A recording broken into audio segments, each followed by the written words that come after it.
ఈరోజు జగన్ ఉన్నాడంటే జగన్ కాదు, జగన్ తర్వాత బ్రాండ్ ఎంత ఉందంటే అంతమంది కార్యకర్తలు ఉన్నారు. జగన్ గారు మళ్ళీ 2027లో ముఖ్యమంత్రి కావాలనుకుంటే ఎలాంటి అంచనాలతోటి ఎలాంటి ఆశయాలతో ముందుకు వస్తే ప్రజలు ఆదరిస్తారు అనుకుంటున్నారు? ఆశయం గతంలో కూడా ఆశయం, ఆయన మంచి ఆశయమే అండి, ప్రజల మీద ఆశయమే. ఆయన ఎక్కడ దెబ్బతిన్నా అంటే కార్యకర్తలను మర్చిపోవడం దెబ్బతిన్నాడు. కార్యకర్తల్ని మర్చిపోవడం వల్ల ఏమైందంటే డెమోక్రసీ తగ్గిపోయింది. ఎవరు తగ్గిపోయింది? ఎమ్మెల్యేలకు, కార్యకర్తలకు, ప్లస్ ఎమ్మెల్యేలకు, పై నాయకులకు తగ్గిపోయింది. ఈయన ఇంతకుముందు గతంలో రాజశేఖరి పాలన చూస్తే ఎట్లుంటుందంటే తెల్లవారుజామున 5 గంటలకు రాజకీయ నాయకులతో కూర్చోబెట్టి సమన్వయం చేసి పరిస్థితిని చిక్కబెట్టారు రాజశేఖర రెడ్డి. ఈయన అలా ఈయన చేసిన తప్పేమంటే సచివాలయం కూర్చోవడం తప్పైంది. రాజకీయం చేయాలంటే ప్రతి ఒక్క నాయకుని ప్రతి ఒక్క జిల్లాల నుంచి వారంతో నెలకో పిలిపించుకొని కూర్చోబెట్టి సమస్యలు తెలిసి ఈ సమస్యను విధంగా, ఎందుకంటే నువ్వు ఆల్రెడీ సచివాలయం ఉద్యోగస్తులు పెట్టినావు, వార్డు వాలంటీర్స్ పెట్టినావు, నీ చేతిలో పవర్ ఉంది. చేయాల్సిన పనులు ఇచ్చిపెట్టి నువ్వు నాయకుల మీద ఇచ్చిపెట్టడం చాలా తప్పు. ఓకే, మరి ఇవన్నీ ఆయన గమనించాడంటావా? ఇవన్నీ ఆయన గమనించాడా? ఈ మిస్టేక్స్ అన్ని గమనించి వాటిని సరిదిద్దుకునే ప్రయత్నం చేస్తున్నారా? ఇప్పుడు చేస్తున్నాడు కాబట్టి మళ్ళీ వస్తున్నాడు, సమాలోచన చేస్తున్నాడు. అదే పరిస్థితి జరుగుతుంది. నాయకత్వం కూడా మమ్మల్ని కూడా పిలిపించినారు, మేము మాట్లాడినాము, ఏం పరిస్థితి విషయాలు చెప్పినాము. ఆయన కూడా ఆలోచన చేస్తున్నాడు, అదే విషయంలో ఆలోచన చేస్తున్నాడు.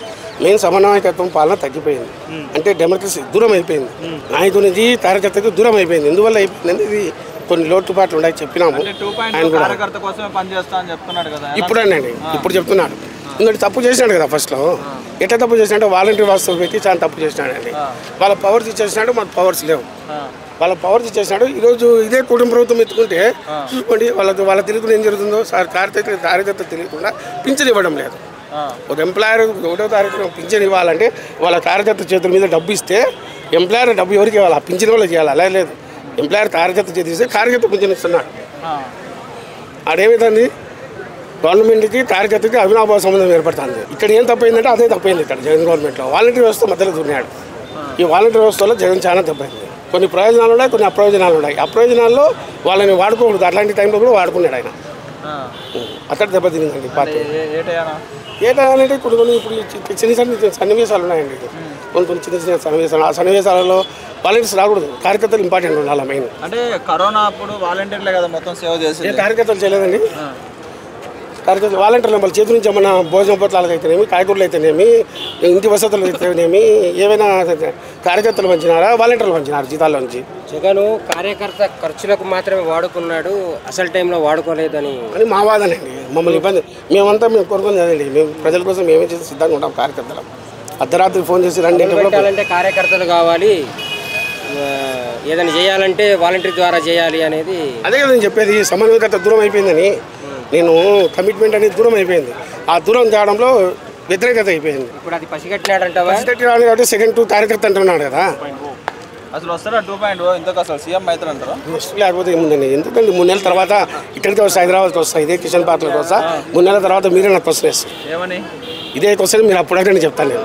అప్పటికే ఇద్దరు మైనస్ అవుతారు, ఇద్దరు మైనస్ అయిపోతారు. అప్పటికే ఇంకా చూడండి ఎట్లుంటుంది రాజకీయం. పవన్ కళ్యాణ్ ఉన్నాడండి, పవన్ కళ్యాణ్ ఉన్నాడు. ఎందుకంటే పవన్ కళ్యాణ్ అనే వ్యక్తి అబద్ధం చెప్పాల్సిన అవసరం అతనికి లేదు. 0 ఫస్ట్ పని డబ్బుతో ఉన్నాడు. వాళ్ళన్న ముందు నుంచి కష్టపడి పవన్ కళ్యాణ్ ఒక కేసు వచ్చేసరికి డబ్బు సంపాదించినాడు. డబ్బు అతనికి నో. చంద్రబాబు నాయుడు మాదిరి అబద్ధాలు చెప్పి కూర్చోవాల్సిన అవసరం అతనికి లేదు.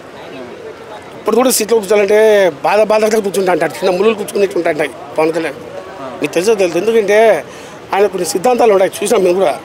మా క్యాస్ట్ కూడా మాదే, కానీ సిద్ధాంతాలతో వచ్చిన ఈయన అబద్ధాలు చెప్పి బతుకుదండి ఆడేదండి.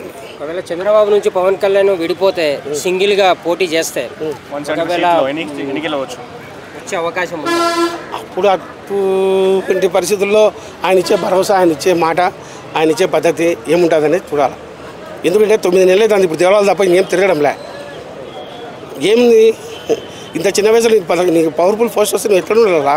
జిల్లాలు తిరిగి నువ్వు అభివృద్ధి చేసుకోవాలా, నీ పార్టీ తేడాను ముందుకు బలోపేతం చేసుకోవాలా. అవకాశం ఉన్నప్పుడు నువ్వు ఇంట్లో కూర్చొని దేవాలయాలు తిరుగుతావు, నెలకు ఒక మాల వేసుకోవడము, తిరగడం, దేవాలయంలో కూర్చోవడము, ఇదే జీవితం అయిపోయింది ఆయన.